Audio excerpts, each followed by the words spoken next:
got two non-scalloped dreadnoughts here, and they're fairly similar to each other. First one over here before I pick up this one. This is 1965 Martin D21, and I used to own this, and I sold it to a friend of mine who's a banjo player. I got it back last weekend when I went down there because it needed just a little bit of repair. The bridge was coming loose just a little bit, and the saddle, which was previously ivory, was starting to really lean forward. It was just too soft. So I put a new saddle in it and glued the bridge down. This is a stock 1965 D21. The bridge may have been replaced at one point, but if it was, it is an extremely good copy. The only reason that I have any suspicion at all about it is because the top has got some chucking in it, and the back's got a little bit of wear and that kind of thing. But the bridge is super clean. It doesn't have any dings in it, dents, no sweat marks. It's just really clean, and so it makes me just a little bit suspicious that that's a replacement bridge. But if it is, it's very good. It's Brazilian rosewood. It's a better job than I could do. So whoever did that bridge, if somebody did that bridge, did a really good job on it. The rest of it's stock. It's non-scalloped. It's got the original bridge plate. It's got the popsicle brace, original tuners, everything. At one point, I did a neck reset on it, and I have completely refretted it and got the relief good. It does have my bone nut on it instead of the stock nut, which has that wonky spacing. So, 1965, and I have other videos on this when it used to be my guitar, and I compared it and talked about it quite a bit. But the Brazilian rosewood on this thing is spectacular, I bought this for the Brazilian rosewood, and then the problem was I just didn't really have a use for it because it's not a good comparison model. When I work on 70s, I need a 70s, and I need a modified 70s to boot so that I can compare a customer's guitar to my modified 70s. And the fact is I have another video that says why no dreadnought will ever be my number one guitar. I've got two Peru guitars, OMDs, and so when I sit down and actually play, I play the OMDs. I just really never had a use for this guitar, even though I love D21s, and this one is super special because it's only 14 serial numbers away from a really special D21, Buck Ramsey's D21 that I had for about 2 years. So I got videos on that. Just go look in my playlist thing, and I probably have a whole playlist on D21s because I have a really soft spot for D21s. Super nice guitar. So I thought we would look at this one first, and we did. All right, let's look at the other guitar here. This one's a 1962 D18, and it's in one of my triage videos where I talk about it, how bad shape it was. It's been in another video where I talked about why the bridge is in the wrong place. In 1962, the bridge should have been correct, but the bridge was off as much as any 70s D was, and you can see where I've scooted it back right there. That's where I had to put the new bridge to get the inclination correct. And, I've got a video on taking a bridge plate out, and the bridge plate on this thing just fell out. I mean, it was not glued in. So it's got a maple bridge plate in it, black locust, I can't remember, but it's got an appropriate bridge plate in it. It's got a Madagascar rosewood bridge, which the original would have been Brazilian, but Madagascar is good. Madagascar is a very, very good substitute. Otherwise, it has the original tuners. It's got my bone nut on it. Again, I did a complete refret on it. Got the fingerboard curved. I did a neck reset on it. But it still has the popsicle brace, and it is unscalloped at this point. It's also got, if you have sharp eyes, it's got herringbone binding on it, which, of course, was added after the fact. They had some really bad gaps back here where they didn't do a very good job of fitting that binding down. And I filled in the worst of the gaps with little slivers of mahogany back inside. So I put in slivers of mahogany there and stained it and took care of some of those gaps. Got some wicked cracks and bad damage here on the back, which is stable. So I left it alone. It's not causing any trouble back there. But it sounds good. It's got a terrific neck on it. Both of these guitars have really, really nice necks on them. rounded V shape. It's very much like a 70s neck, but just a little different. Maybe the age, maybe the different lacquer, maybe the years and years of playing. They just feel just a little bit different, They both have Brazilian rosewood fingerboards, and they both have hot rosewood bridges, so they're pretty similar. This one has a long vintage through saddle because it's my bridge, so I cut that. That's a fairly small difference, but it might make a difference. So anyway, this is the first time you guys have heard this one because I just got the neck on it the other day, just finished it. It was in the bridge slotting video that I just released, and slotted the bridge on it. It sounds really good. The owner and I were talking about whether I should scallop it. I don't think I should scallop it. I think it sounds really good, like it is. I might be tempted to take the popsicle brace out, but there's no fingerboard cracks. Everything seems to be doing a good job, so I'm kind of inclined to just leave well enough alone in this case. And the only thing the popsicle brace would do is increase the treble. It's got plenty of treble. So I think we'll leave this one alone. As you can hear from the initial thing, it sounds really good. So I just thought I would show you two non-scalloped dreadnoughts that they're comparable, even though they're different. This one's Brazilian rosewood, and this one is mahogany. What it really is a pretty good comparison of Brazilian rosewood versus mahogany, because both tops are Sitka spruce. They both have light wood bridge plates, meaning it's not Brazilian rosewood, it's not a rosewood, it's not a hot rosewood. They're both, that one's maple, this one's black locust or maple. I can't remember which one I put in here. I have to look. But it's a light colored wood. They both have the same fingerboard. They both have the same tuners. Saddle's different. Pins are the same. Pretty good comparison, I think, of mahogany versus Brazilian rosewood. So, it's just fun. It's always fun to listen to two guitars against each other. And what you're going to say is, well, I prefer that sound, And so that's what, when my customers look at this kind of video, they say, yeah, I like that sound. That's the kind of sound I want to try to get to. This is the kind of sound I want to try to get to. Well, we may not get there, but that's the kind of sound you're aiming at. So anyway, I like this D18, and it's really good. I'm going to go through my routine A-B comparisons so that you can compare them directly, back and forth immediately, and then I'm going to play them both a little bit. And that's about it. This is just a lightweight comparison, nothing serious, just for you to hear a couple of really nice early 1960s Martins. Here's your A-B comparison.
do I hear?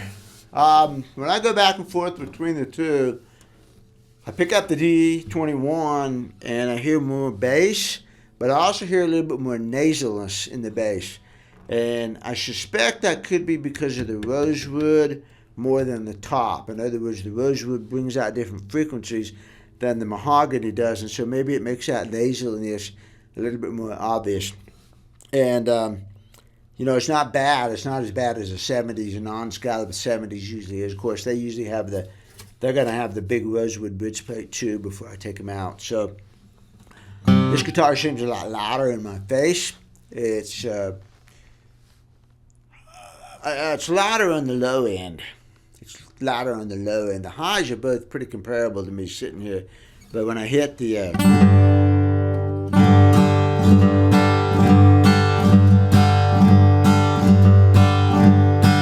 that part. Let's see. Let's see if I'm right.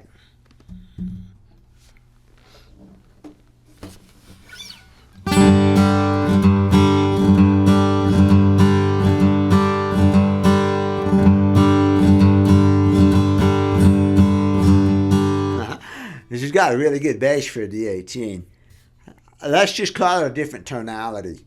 I'm not sure that the actual bass is different. The tonality is a little bit different. I suspect maybe the 21's got more highs mixed into those lows, and the 18 lacking those maybe just a little bit. I don't know. I haven't got my thumb on it yet. I noticed a little bit of difference when I came back to and back and forth, and that's the main thing.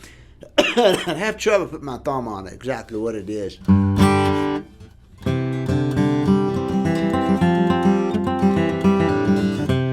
I actually like the 18 better on that. Again, because of the nasalness. Let's see. Let's go back to the 21 and play that cross-picking thing. See? Boom, boom, boom, boom. I would love to scallop the braces on this guitar, but I just can't do it because it's so original. I just can't do it. But that tubbiness right there is what I hear immediately when I do that.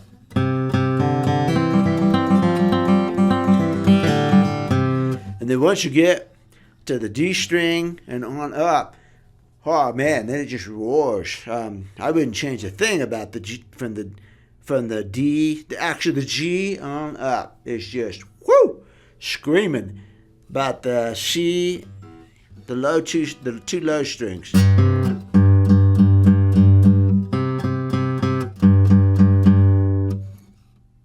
I hear the reverb of the rosewood. I hear that reverb in there,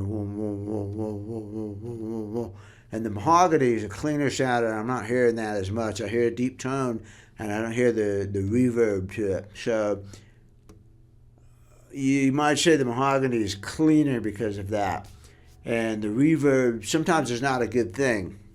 And I doubt you would ever hear that if you were playing it with other people, because I have played this guitar with other people. And it was just awesome, man. It had all the power in the world, I mean, man, you knock a guy up off his chair with that thing. That is such a sharp, pow, punchy tone. But I feel like if I was to scalp those braces just a little bit, but we're not gonna. So I want this guitar to be a good D21, and it is.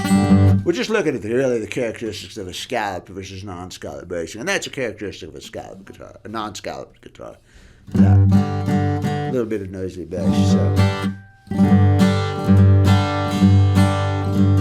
sounds like a 50s, Other than that, let's see. Like when I did the up the neck lick. Let's see.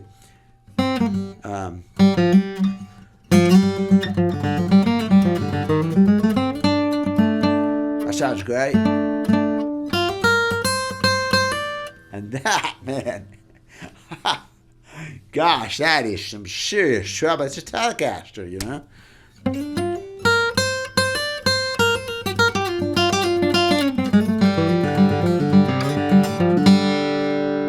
Whew. That's some serious snap. The 18's no slouch on that, though.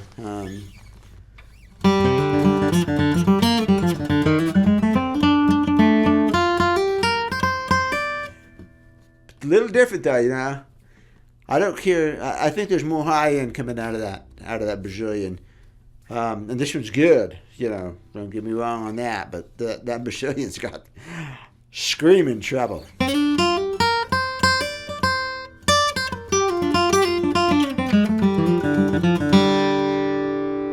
I do like the smoothness of this guitar a lot. Now, this is a nice D18. I am not normally a real big fan of non-scalloped D18s, but this one turned out really good. It plays terrific, too. That's what I hear sitting there playing them. You can tell me in the comments what you think about that. So let's play some more tunes on it now, just to play them a little bit. If you don't want to hear me play, you can cut out of here right now.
Sorry about that little clam in there.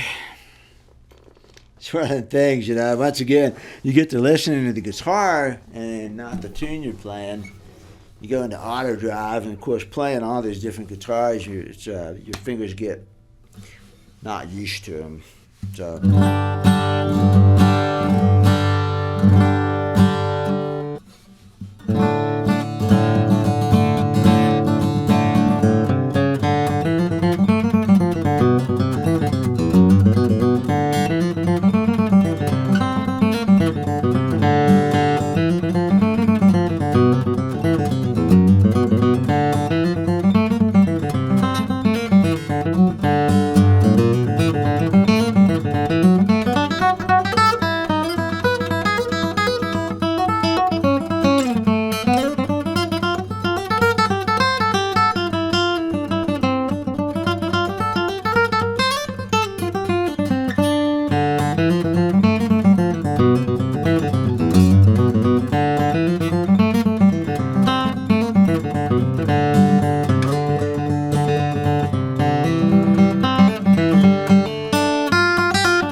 is a little bit harder to play than the 18 for some reason. Just takes me a second to get used to it. So, plays better than it did when I brought it home, though. When it came home, the action was off just a little bitty bit, just a little. So I reset that. And I personally would really, really like to put my gauge of strings on this, and I may do that before I send it home. These are full mediums, and I really like the medium E, the medium E, the medium B, and then light gauge on the middle, which I've talked about before in my string gauge set. And it just makes that A and the D just a little bit more flexible. And I really notice it right there, like when I'm playing those C notes, like on Lonesome Fiddle Blues. A light gauge A and D are just slinkier for me. It's got plenty of volume. I mean, there's no question about that. But I think I could smooth that out with a different set of strings. Anyway, I should do the guitar. Let's go back to the 18. At 21, you can hear that in the jam.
Something occurred to me when I was playing that, and I gave it a shot, but didn't quite get it. Let's see. I keep trying to get that little lick right there.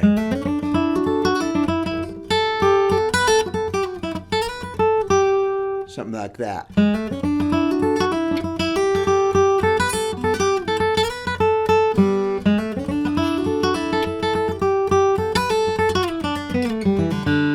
Something like that.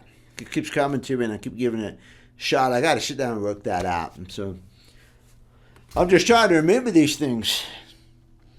Haven't played those in a long time, you know. Oh, let's take this guitar again. Let's put a capo on it this time. Oh, we'll do one more on this one. Let's see. Let's try The Gold Rush.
note there.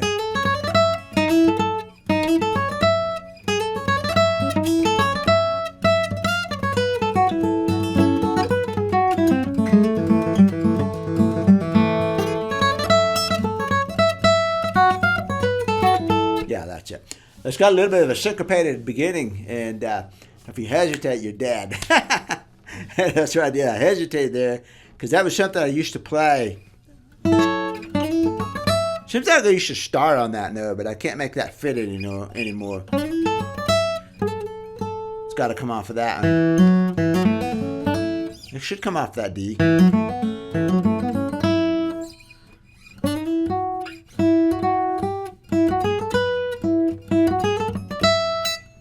Yeah. Yeah, it's good. It'll fit.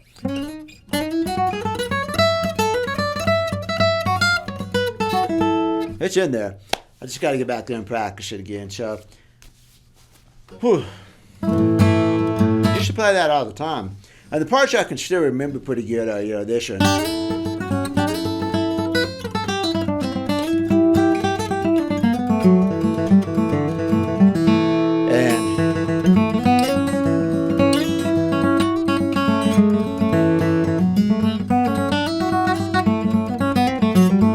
I still remember those pretty good. I am 62, you forget these things if you don't play them every day. So, anyway, that's the Gold Rush. Wow. These are some pretty good guitars. These are way different, though, than the 34 D28 that I've been doing. These are tight, very, very tight, very, very focused. The 34 had all the treble and so much more bass and looseness. Non-scalloped guitars, if you have a sensitive right hand, you notice it in the right hand. My right hand feels like it has to do just a little bit more work and a little bit stiffer back here, whereas the 34 was so loose that I just barely played. I was just so relaxed on the right hand, and I feel like I have to work a little bit harder on these non-scalloped guitars, and that's where some of the mistakes come from, because your motor got delayed just a little bit.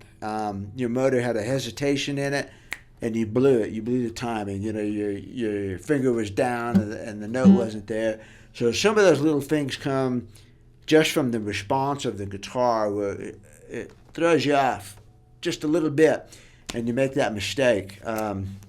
Especially when you haven't practiced it 1,000 times, and you're trying to remember it like I am here. So, sitting here as a player, that's just one thing that I definitely notice about these versus the 34. That 34 is just magic. You just get away with everything on it, You can play with that super light right hand, no work at all, and the thing just cannon. So easy to play. And these non-scalloped guitars are a little bit, you gotta be a little bit more forceful, a little bit more on top of it, which you should be, as a player. You should be on top of it. I wish I could say that I always have, that I always play every single note with an explosive sound, but I don't, especially if I'm sitting there trying to remember a tune that I haven't played in a long time, and that sort of thing. There's little hesitations, and like I said, once again, it doesn't take much to throw that right hand off, and then you've got a noticeable hesitation, just so slight, But if I practice more, I wouldn't have that problem, especially if I practice this guitar, and you get used to the response of this guitar or that guitar or something.